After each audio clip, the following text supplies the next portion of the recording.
April 13th, 1991. In the quiet Melbourne suburb of Templestowe, the Chan family settled into an ordinary Saturday night at home.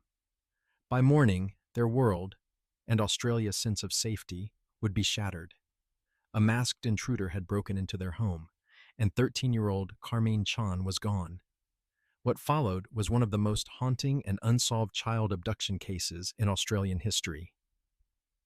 Templestowe, in the early 1990s, was the kind of place parents considered safe.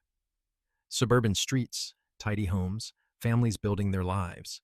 The Chan family, John and Phyllis, and their three daughters, Karmein, Carly, and Karen, lived what seemed like a normal, hard-working life. On that Saturday night, John was working late at the family restaurant.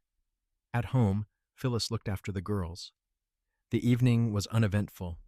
Dinner, television, bedtime. The sisters settled in for the night, close in age, close in bond. Sometime after 8:30 p.m., the ordinary turned into a nightmare. A masked man, armed with a knife and possibly a gun, forced his way into the Chan home.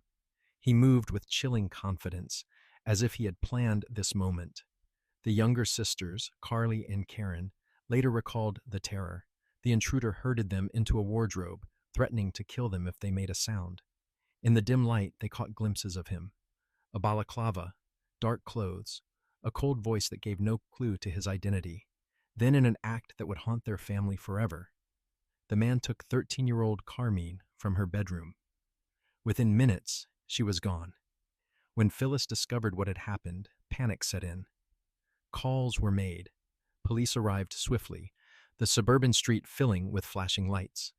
Outside, investigators noticed something strange. Graffiti scrawled across the family's car. The words were cryptic and threatening. Asian drug dealer. Payback. More to come. To detectives, the graffiti raised disturbing questions. Was this an attack meant to intimidate John Chan? A targeted crime linked to business or community disputes? Or a deliberate distraction by someone who wanted to point investigators in the wrong direction? Within hours, police had set up roadblocks, neighbors were questioned, and dogs combed the area. Helicopters scanned the suburban sprawl. But Karmein was nowhere to be found. The community, shaken, rallied quickly. Flyers were printed. Volunteers searched parks, creeks, empty lots. For a while, it seemed like all of Melbourne was looking for Karmein. And yet, as the days stretched into weeks, no ransom calls came. No solid leads emerged. The case was slipping into darkness. For the Chan family, life fractured. Phyllis, tormented by guilt and grief, had to relive the night in endless police interviews. John, devastated, faced both personal loss and public scrutiny. The sisters, Carly and Karen, carried memories no children should have to bear. The sight of a masked man, the sound of threats, and the moment their sister was taken away forever. Their testimony would become the cornerstone of the case, but as children their words could only sketch the outline of a faceless monster.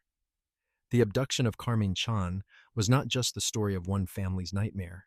It was a crime that hinted at something larger, darker, a predator who knew how to stalk, control, and vanish.